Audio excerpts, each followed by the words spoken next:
also provides a general backdrop of projected increases in global temperature and its corresponding effects. Globally, since 1950, ocean temperature increased by about 0.9 degrees Celsius. Sea levels have been rising by 15 to 20 centimeters from pre-industrial levels, with the rate nearly doubling of that from the past century. Industrial activity was non-existent in the Philippines during this period, and any GHG emission could only come from agricultural and other normal processes. However, as a small and archipelagic country, the Philippines is highly vulnerable to sea level rise. The report cited a study, Dasgupta and others, 2009, which listed the cities of San Jose, Manila, Rojas, and Cotabato among the top 10 most vulnerable cities in the East Asia and Pacific region to sea level rise. Based on a study, climate change clearly poses a threat to human survival. It foretells of the submergence of coastal communities due to sea level rise. It also projects the occurrence of frequent and stronger typhoons and of prolonged intense heat in the summers and heavy rains and flooding during rainy season. It also tells of the dire consequences of these natural catastrophes to human habitation, food supply, the degradation of ecosystem services, and eventual extinction of some species. This clearly shows that climate change is a development issue that threatens the gains in economic development attained in past decades. Agriculture, for instance, which relies on a stable, regular weather pattern, will be adversely affected if such pattern is disrupted by climate change. Climate change is definitely upon us. We don't need to have a scientific mind to realize this, as recent natural calamities have shown in the Philippines, which also swept through some parts of Southeast Asia, causing hundreds of casualties and losses to the economy. These are the possible causes why we are experiencing the scourge of nature. First is pollution. Pollution is the introduction of contaminants into the natural environment that cause adverse change. Pollution can take the form of chemical substances or energy, such as noise, heat, or light. Air pollution is caused by solid and liquid particles and certain gases that are suspended in the air. These particles and gases can come from car and truck exhaust, factories, dust, pollen, mold spores, volcanoes, and wildfires. Its causes include burning of fossil fuel and firewood, smoke released from factories, volcanic eruptions, forest fires, bombardment, asteroids, CFCs or chlorofluorocarbons, carbon dioxides, and many more. The greenhouse effect is also the cause of air pollution because air pollution produces the gases that greenhouse involves. The air pollution has many bad effects on the health of people. It is the cause of many skin and respiratory disorders in human beings. Air pollution causes asthma, bronchitis, and many other diseases. Moreover, it increases the rate of aging of lungs, decreases lungs function, damages cells in the respiratory system. Here are some of the ways to reduce air pollution. Although the level of air pollution has reached a critical point, but there are still ways by which we can reduce the number of air pollutants from the air. One is reforestation. The quality of air can be improved by planting more and more trees as they clean and filter the air. Policy for industries. Strict policy for industries related to the filter of gases should be introduced in the countries so we can minimize the toxins released from factories. Use of eco-friendly fuel. We have to adopt the usage of eco-friendly fuels such as LPG or liquefied petroleum gas, CNG or compressed natural gas, biogas, and other eco-friendly fuels so we can reduce the amount of harmful toxic gases. This too is one of the major problems that our environment have, the illegal logging. Illegal logging is the harvesting, processing, transporting, buying, or selling of timber in contravention of national and international laws. Illegal logging also directly impacts soil and hydrological cycles as the reduction in tree covers leads to increases in water runoff and soil erosion. The excessive extraction of timber beyond the stipulated limits is equally pronounced as illegal logging. As global demand for commodities such as paper, wood, palm oil, source, companies, and people continue to encroach even deeper into forests, aggravating the illegal logging problem. Rural poverty is one of the effects of illegal logging. In the forest regions, there is always a rural community or indigenous people living within the locality. These communities or tribes are in most cases very poor and entirely depend on the forest for their needs and survival.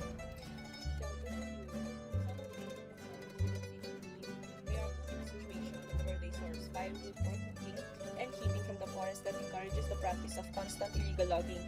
Poor living standards for indigenous populations. The lives of indigenous communities and villagers living in proximity to the forest are usually destroyed in countless ways because of the illegal logging. Illegal logging takes away their traditional way of life and livelihoods, particularly their tribal cultures, are lost if the forest goes away, and it also makes it difficult for them to forage, which threatens their survival. Some also depend on the forest resources for income, such as illegal logging withdraws their only source of income, which makes them modern way slaves and shadows of their real cultures. We people can help to stop illegal logging. There are numerous forest management groups, organizations, and community programs that work tirelessly to fight illegal logging. From time to time, however, these groups and organizations experience challenges in terms of support, funding, or manpower. As custodians of our planet's resources, it's important for people to join the fight against illegal logging by offering donations or by volunteering.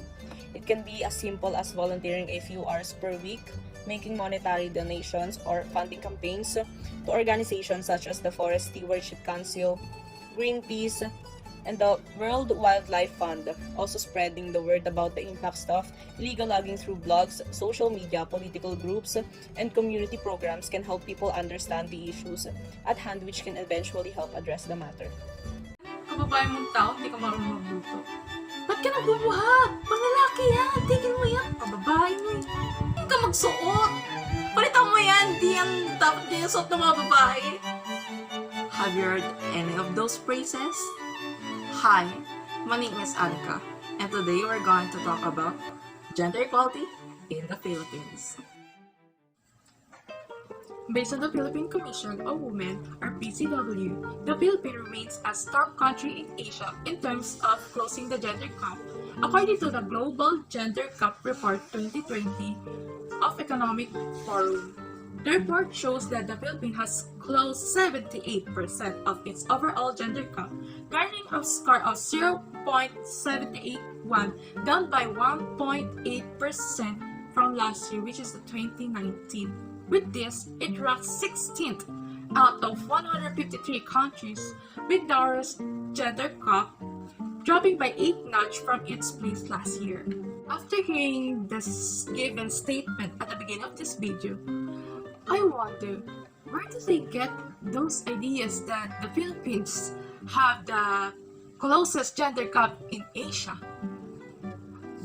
Well, according to my research, the Philippines portrays the woman as Maria Clara. It is a fictional woman character which is known for its beauty and gentle behavior. It is a character from No Limit Tangere and El Filibusterista by Dr. Jose Rizal. I believe that the given article does not paint the whole picture of the status of the woman in this country. According to the same source, the PCW, the Philippines remains strong in 3 of 4 dimensions. They said that it closed 80% of economic participation and opportunity gender gap, with women outnumbering the men in senior and leadership role, as well as professional and technical professions. It is only one of the 4 countries to achieve that. Aside from job and leadership, the Philippines ranks highest in Asia in terms of education, and it has largest percentage of women enrolling in tertiary and secondary education. However, Carly Sobrichea, an anthropologist in University of the Philippines, or UP, disagree. She said, on the given indicator, they did not include the serious problem like domestic violence, the battered wife, the common event in this society, and sex crime like rape and human trafficking. During the pandemic, according to Luz Galvan Gonzalez, United Nations Residence and Humanitarian Coordination in the Philippines, nearly 839 Filipino women have experienced gender-based violence or GBV in their homes. It shows that 1 out of 4 married or once married Filipino have suffered during this pandemic. Same thing about the cyber sexual crime, where the cases are keep increasing, whom victim are majority young girls and women. despite of having the Republic Act of 11313, or Safe Space Act. For the simple, stronger evidence, let's just look in our local news during night. It always have a news about rape in our country, which is kind of sad. Based on the data obtained by the Philippine Statistics Authority, or PSA, from the Philippine National Police, or PNP, as of February 2020, there are 2,162 rape cases reported, which shows a 30.6% increase from 1,656 cases in 2018. Lastly, the said criteria for the global gender gap is health and survival. It is widely made, especially in the Philippines, that men are stronger than women. Heavy workloads are for men. Well, it is true in physical aspect that men are stronger than women because of having more muscle mass compared to the female. But it is not the only indicator of being strong. Based on Ang Pinaka, one of the Philippine television informative shows, according to a recent study in 2018, if being strong is about longevity, meaning life expectancy, surviving illnesses, and coping with trauma, then women are stronger than men. They have faster reproduction of antibodies for the immune system, and according to the PCW, females have 5 years longer lives than men. That the root cause of being women is weaker sex than the men because of the theory of biological determinism. It indicates that the duty and responsibility of one sex. Female is the one giving birth and to do breastfeeding, thus creating a conclusion that they should stay at home. Because of this, the assumption of their skill is being perceived as limited on taking care of the family, which result in being said of softer personality, thus resulting women are weaker than men. Despite of being labeled as that, many women are trying to destroy these stereotypes. The Philippines have a long road to be fully disclose the gap between genders. The said indicators can be a good start on improving it, but never limit on that categories. This is a lot of situation that is needed to be noticed and make solution. For me, self-discipline is a must. Even gender equality is a complex subject, respect should mind to happen at all times. We are all human beings, breathing the same air, living on one earth. The only difference that we have is that genital down there. If the stereotype so, then it is a big milestone for the improvement of the Philippines.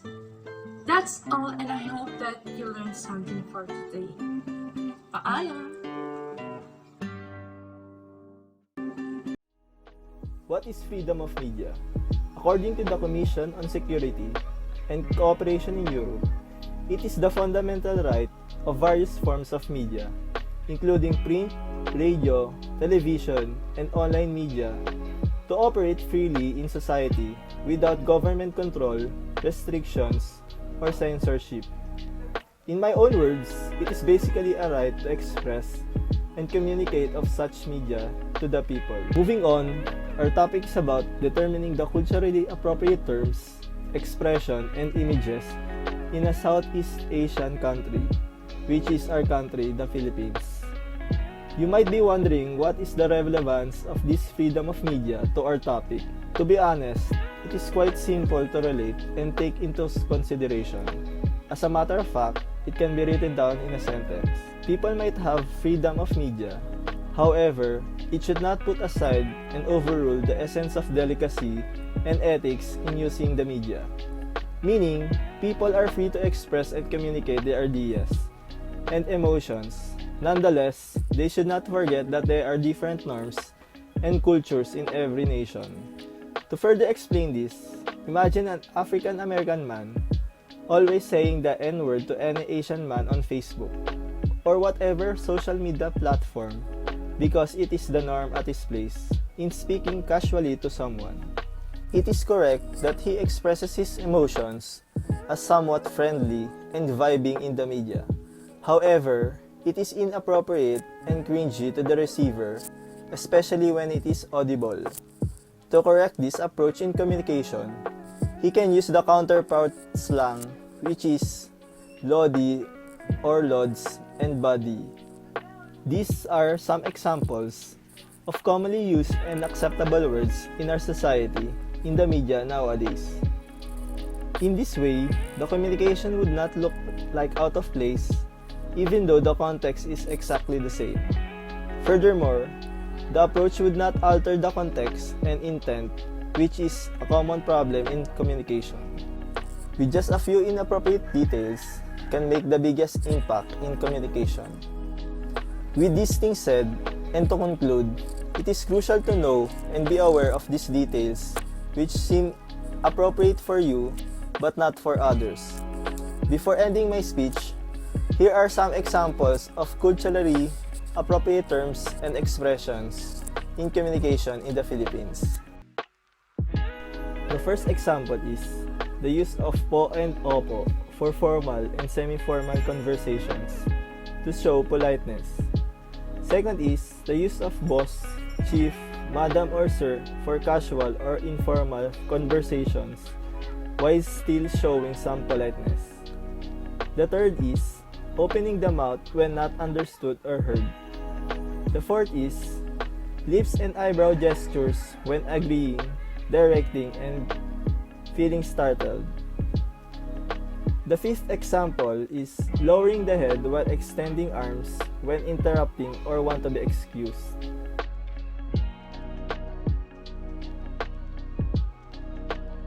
Good day everyone, so for this day we're going to tackle what is human rights and what are the basic human rights here in the Philippines. Every human have a right. Here in the Philippines, even if we speak different dialects and languages, we have the same right as a human being. Even if we have different kinds of profession here, we do have same rights. No matter who we are or where we live, we have same rights as a human being. All of us have a right to live, to make decisions on our own, to be liberated, to secure properties, to have freedom of speech, to receive respect from other people, and there's a lot more. Every person has dignity and value. One of so many ways that we recognize the worth of every person is by acknowledging and respecting their human rights. Human rights is given to people for equality and fairness. Every person in this world should live their own life without discrimination, harassment, and even fear. There are too many human rights in our country, but we will discuss 10 basic human rights here in the Philippines. The first one is to have the right to equality and freedom from discrimination. All of us should be treated equally, and there's no special treatments. Second is the right to privacy. All of us possesses a right to have privacy in our lives. The third one is to have a freedom of beliefs and religion. We have the right to follow our own beliefs and to choose what religion we want to believe. Fourth, we have freedom of opinion. We have the right to have our own opinion. People may have different opinions, but we have the right to express our own opinion in lives. Fifth is we have the right to work. No matter who and what we are, we have a right to apply for work.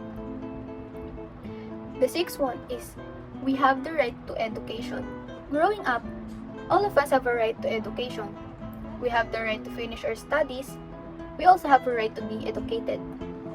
The seventh human right that we possess is the right to health. All of us have a right to have access to health service that we need.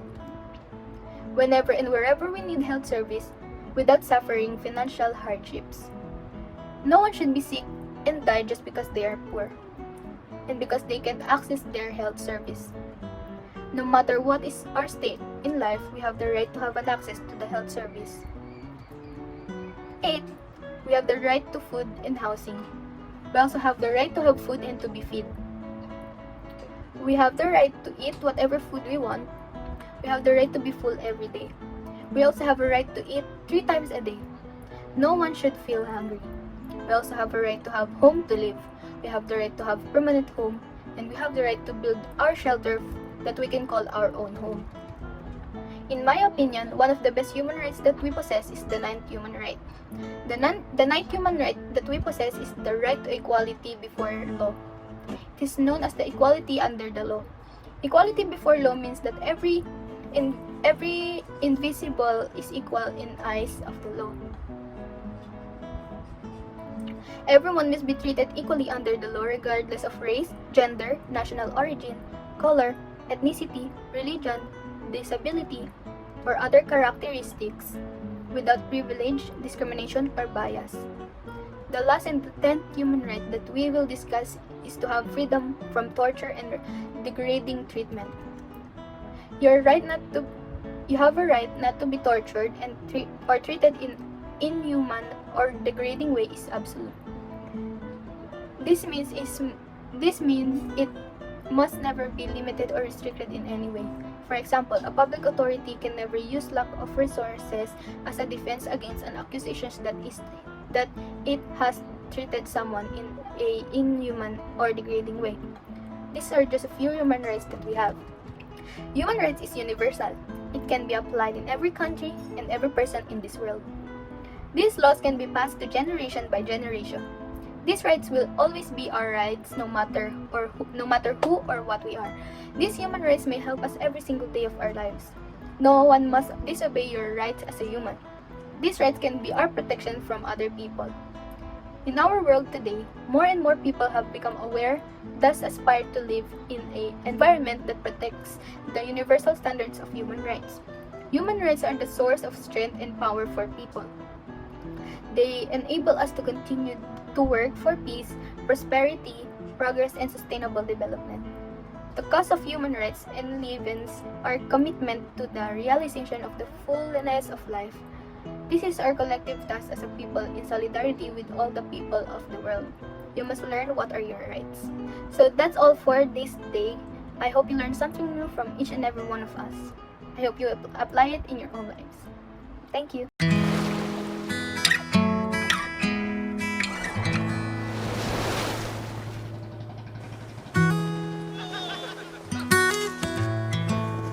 Thank you.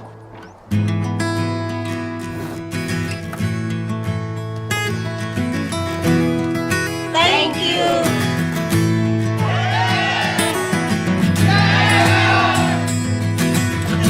Thank you.